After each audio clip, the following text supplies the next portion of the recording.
bagaimana itu Riau itu sudah mulai berusaha dan Sumatera Barat itu sudah mulai berusaha mau keluar dari situasi yang mencekam ini tadi, situasi yang mau membunuh ini tadi. Dan itu aku lihat juga sudah mulai diikuti dari daerah lain gitu. Ya harapannya ini akan bisa terwujud kalau semua daerah itu bersatu dengan aspirasi yang sama, menuntut kepada pemerintah pusat untuk diberikan kewenangan untuk mengelola dirinya sendiri. Jadi sehingga dia bisa mampu untuk berdiri dan mandiri. Jadi tak perlu lagi ada itu.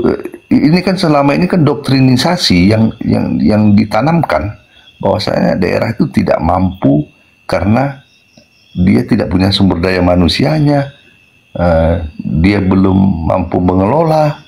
Karena itu doktrin yang ditekankan kepada daerah. Justru Bang Tancap, instruksi sedikit ya. Justru yang begitu-begitulah yang saya bilang tadi, pembodohan. Iya betul. Nah itu tadi. Jadi itu harus dilawan. Kalau nggak dilawan, wah itu nggak perlu ada BUMN sebenarnya. Nggak perlu ada. Iya kan?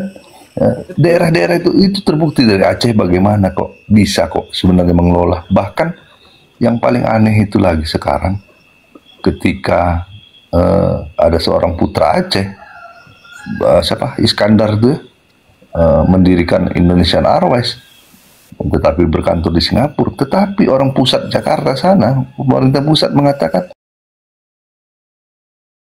itu hoax. Jadi mereka memang menggeletar itu, ketakutan tuh kalau Aceh itu maju gitu. Ketakutan setengah mati itu, sehingga disebarluaskan berita-berita atau yang mendiskreditkan Aceh itu. Bagaimana caranya? Yang ada di otak orang itu semuanya hanya untuk bagaimana menguras semua sumber daya alam yang ada di Aceh itu. Begitu juga dengan daerah yang lain. Iya. Otak mereka itu otak rampok aja semuanya. Lainnya ada. Bawaannya mau merampok saja. Memang turunan perampok atau bagaimana, kita nggak ngerti kan. Ya, pemerintah pusat itu kan bukan hanya satu suku saja kan, ada juga kan dari suku kami juga ada. Dan kami itu memang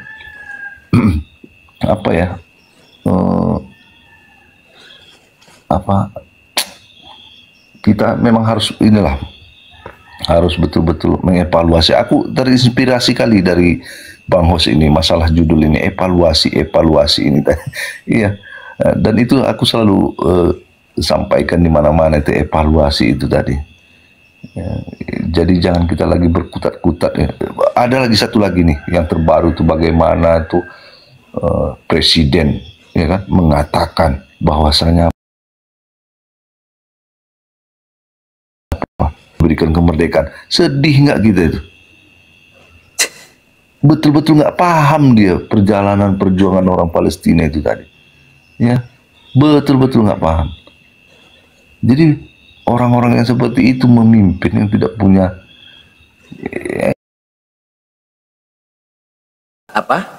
kesenjangan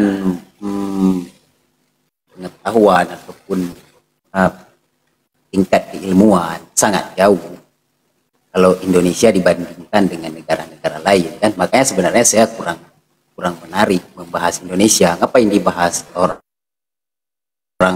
memang sudah salah kelola, salah dalam sistem, dan memang nggak mampu secara logika dan realitas. Kita lihat Indonesia nggak mampu sebagai sebuah negara secara yang terjadi kan gitu. Cuman begini, kalau secara mana dalilnya saya bilang kalau secara tingkat pengetahuan kesenjangannya sangat jauh. Negara orang di era zaman sekarang sudah memikirkan gimana membuat peradaban di Mars. Gimana caranya bisa membuat peradaban di Mars. Sedangkan Indonesia masih sibuk gali-gali beton. Jadi Anda bayangkan itu sangat jauh tuh kesenjangan tolak ukur pemikiran kan gitu. Bahkan salah satu yang berkait yang saya sebutkan tadi, ada salah satu warga negara Indonesia perempuan, dia fokus di bidang gimana tata cara membuat beton di planet Mars yang secara kondisi planet tersebut pasir.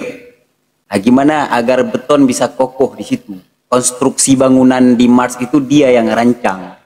Nah, gimana caranya kan agar bisa. Sedangkan Indonesia masih sibuk gali-gali beton, gali-gali paret, bersih-bersihkan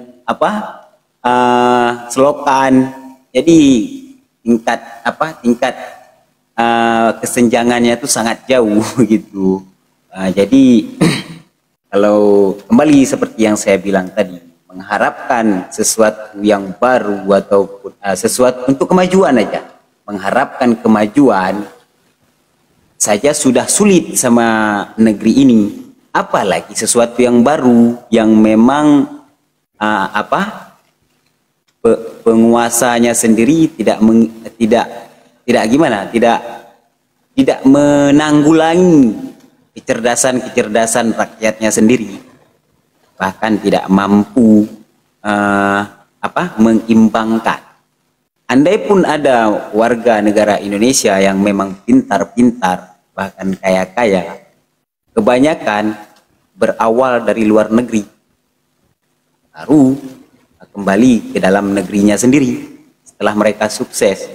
Nah, di situ barulah cari muka sedikit kan gitu. Jadi berbicara analisa, evaluasi. Terkadang orang yang sudah terlalu mengevaluasi terhadap ngapain dibahas itu, negeri gagal itu. Jadi sehingga membuat orang berbicara seperti demikian. Nah, gitu. Jadi kan untuk membenarkan apa yang dilakukan oleh mereka, ya seperti yang abang bilang tadi kan, pendapat abang tadi. Jadi sebuah daerah yang memang ada harapan yang mungkin lebih menonjol, dicari cara untuk didiskreditkan, diciutkan nyalinya, diciutkan mentalnya, agar mereka tetap berada di dalam rancangan mereka, desain mereka. Ya nggak tahu ya yang mendesainnya siapa, tapi kan kita berkaca dari realitas yang terjadi, yang kita lihat dengan kasat mata kan. Kalau saya bilang sekarang bahwa sistem penjajahan sekarang caranya saja beda, perlakuannya masih sama. Kita dijajah dengan hukum kita sendiri. Kalau misalnya saya lemparkan pertanyaan, apakah kita negara hukum, apa negara yang membatasi warga negaranya untuk melampaui batas? Kita mau jawab apa itu? Kalau saya lebih menjawab, kita dibatasi agar kita tidak melampaui batas, agar tingkat kecerdasan kita pun dibatasi. Jadi bagaimana? Padahal jelas tertulis kan, negara wajib mencerdaskan kehidupan bangsa dan merawat fakir miskin. Jadi mana buktinya tuh? Udah 70 tahun lebih, 75 tahun lebih kan? 79 tahun bahkan udah. Apakah mereka merawat fakir miskin? PKH 300.000 sebulan itu mana cukup? Oh, mencerdaskan kehidupan bangsa. Lihatlah indeks pendidikan Indonesia bagaimana, pertumbuhannya berapa persen. Tingkat kecerdasan manusia Indonesia secara umum 70%, 10% di atas simpanse. Apa 70 tahun 10% cuman satu tingkat dari simpanse, tingkat kecerdasan. Makanya tadi di awal saya bilang Bang Tancap, akal hanya akan dipertemukan dengan akal. Jadi berada konyol kadang-kadang kalau kita berdebat dengan orang-orang yang memang mungkin pengetahuannya tidak sampai dengan dengan hal-hal yang diterangkan oleh saudara tadi kan. Nah, begitu Bang Tancap, lanjut. Saya hanya instruksi aja tuh. Lanjut Bang. Iya Bang, iya Bang. Ya, tapi kalau aku prinsipnya tetap ya ini ya, selalu mengambil hikmah itu dari agama kita tuh kan. Prinsipnya tetap seperti azan tuh, harus tetap dikumandangkan 5 kali satu hari. walaupun tak ada orang yang sholat tuh, tak ada yang datang, tapi tetap harus dikumandangkan. Kalau nggak kiamat dunia ini. Seperti itulah. Jadi begitu juga menyampaikan tentang hal-hal yang aku yakini benar gitu kan. Harus terus disampaikan. Kalau nggak ada orang-orang yang macam kita ini, nanti habis kita. Generasi ke depan lagi lebih gawat lagi. Nggak ada yang memberitahu bagaimana sejarah itu, bagaimana kebaikan leluhur kita, bagaimana hal-hal yang baik yang dulunya dikerjakan oleh orang-orang tua kita itu tadi. Itu tidak tersampaikan nantinya kan. Jadi apalagi sekarang pemutarbalikan sejarah, fakta, data itu sangat-sangat masif ya, kita lihat sekarang ini, dan itu sangat merusak mindset generasi muda gitu ya. Itulah yang menjadi yang menjadi tugas ya, kewajiban kita baik individu maupun komunal tuh kan. Sebagai komunitas gitu, harus itu kewajiban bagi kita, dan itu juga kan yang disuruh sama Tuhan kan, sampaikan, kira-kira kayak gitu Bang Ardi ini ya. Betul, saya sepakat tuh Bang. Ya begitulah. Tadi yang Oke, Bang Jabar, Bang Agus Salim, buka mic. Bang Raja apa ini? Assalamualaikum. Buka mic-nya Bang.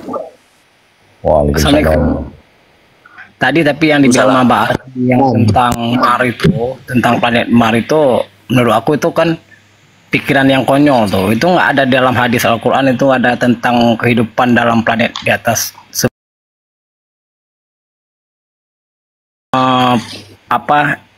Khayal-khayalan mimpi aja itu. Nggak akan terjadi kehidupan di Mar. Itu nggak ada tuh Mbak Ardi.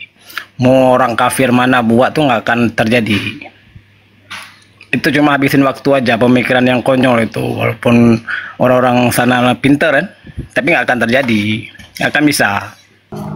Dan satu lagi, terjadi apa maksudnya Jabar? Kata tadi Bang Ardi kan bisa kita bisa tinggal di Mar, kayak di Amerika itu membuat bangunan di Mar, itu akan terjadi menurut aku. Itu cuma iming aja. Oh ya, itu lain, itu yang sekolah jurusan itu aja. Anda seorang tukang gembala kambing, masa berbicara seperti itu? Jadi itu lain dari porsi Anda. Anda bicara di porsi Anda aja. Silakan. Ya, aku kan nyawut tentang Bang Ardi tadi, dia bilang tentang Mar. Ya udah. Nggak apa-apa Bang Host, nggak apa-apa Bang Host. Kita berikan dan satu lagi aku nggak terima juga dibilang orang Indonesia itu nggak ada pemikiran yang jenius. Sedangkan sekarang tentang pembuatan minyak sawit. Minyak sawit kan mau diciptakan menjadi bensin ya kayak gitu. Jadi buat minyak sawit itu jenius gitu. Itu jenius karena belum ada negara lain yang bisa oh iya, bagus. Untuk transportasi. Iya betul, tutup mic terus. Iya, bagus. Oke, silakan tutup mic. Oke. Bang Fatum, apa yang ingin Anda sampaikan? Silakan dibuka mic Bang Fatum. Gimana Host, apa yang tetanggapi yo? Alah, kapur rimuna namanya Bang Abi waktu yang Fatum silakan. Bang tanggapi masalah planet. Tanggapi. Oke, izin tanggapi ya. Mana ada ngepilih orang ada. Yang tanggapi teruyuk tanggapi deh bayar dia. Tolong orang ada pun tanggapi. Jadinya terkait persoalan buat bawah pulau yang hilang dari pangkuan Singkil lah, daerah Singkil lah. Padahal yang pulaunya kan ada Aceh Singkil, tapi ada Aceh, ada masyarakat Aceh. Kok bisa 4 pulau itu bisa hilang dengan sekejap saja? Dalam artian saya ada melihat masalah Singkil itu, itu cuma isu saja yang dimainkan oleh pengelola pemerintahan sekarang. Itu omong kosong, isu paham isu itu seperti orang kentut. Kan omong kosong ya Bang, dari 2022 Pulau Singkilnya isu kan tercatat sebagai wilayah jangan dari Sumatera. Singkil lah, jangan cerita gini, jangan cerita Singkil, sedangkan Anda belum pernah ke Singkil. Jadi cerita aja tentang atas nama kepemilikan aja ulah uang kita kepak dengan apa dengan itran juga. batas Aceh Jangan sudah cerita ada. Singkil. Kalau cerita Singkil, Anda belum pernah ke Singkil. Jadi cerita aja itu Aceh Timur itu, di Suruwe, di Langsa. Berapa banyak itu lahan yang dibeli oleh orang-orang di luar Aceh itu. Nanti Langsa pun diklaim pula wilayah Medan. Sah-sah saja karena perusahaan Medan paling banyak beroperasi sawit di Langsa itu.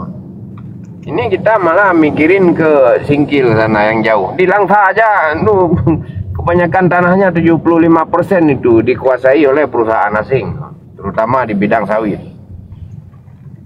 Ini yang nampak kita lihat di Kuala Simpang itu. Jadi kalau suatu masa Medan mengklaim itu wilayah dia, ya sah-sah saja.